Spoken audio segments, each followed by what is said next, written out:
this video, we're going to learn about the domain knowledge shift rule. Remember that our overarching goal is to design programs that implement one task per function. The domain knowledge shift rule helps us identify subtasks so that we can design a function for the subtask or subtasks. Domain means the context of the function that we're designing. So, a domain knowledge shift occurs when we are designing a function about something and then have a subtask that is about something else. Sometimes we already have the reference rule to remind us that we're about to undertake a subtask that is about something else or from another domain. In other cases, we need to identify that we're starting to work on a subtask. Consider this example. We have a data definition for a list of integers, and I'll paste in the beginning of a function design.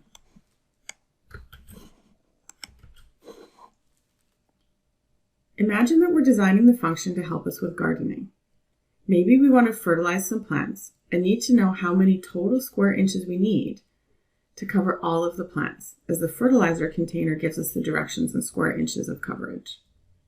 Perhaps we have measured a radius around each plant that we want to fertilize, and we want to design a function that gives us the total area in square inches. We've got a stub, including signature and purpose. We've also got some examples. Now, to write these examples, I had to use the formula for the area of a circle. If you remember it, that's fine, and if you don't, that's fine too. You can always look it up, and we wouldn't expect you to know it. The area of a circle is pi r squared, or pi times the radius squared. I searched to see if Python has a constant that represents pi, and it does. It's called math.pi. And note that in the examples, the expected output is rounded to the nearest integer.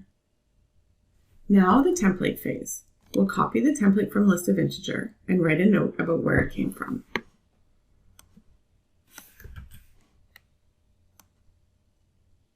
Rather than commenting out the stub, I'll delete it.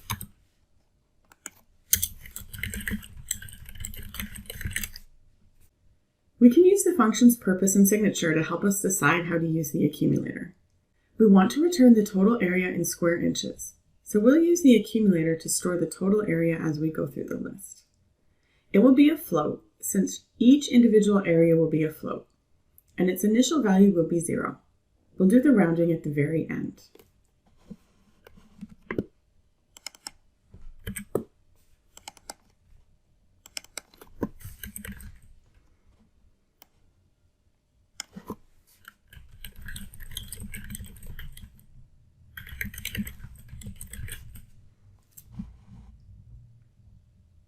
Now we need to think about what we need to do for each element of the list.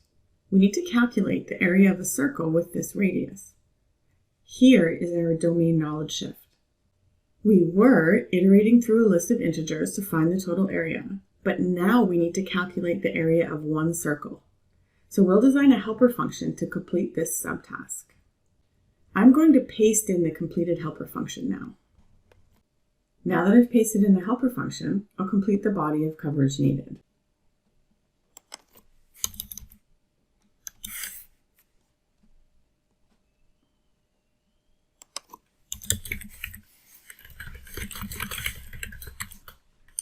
I notice in the template, I'm using the name LOI, but in this case I called the input radii, so I need to change that.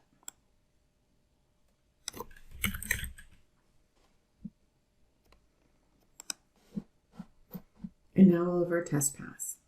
In the function design that we just completed, we saw that the domain knowledge shift rule helped us decide that we needed a helper function to calculate the area of a circle.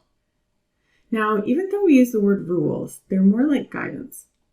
Deciding the best granularity of the decomposition for a program is both an art and a science. Over time, as you practice, you will become more skilled at deciding whether a function needs to be further decomposed or not. As you're learning, we provide these helper rules or guidelines to help you make these decisions.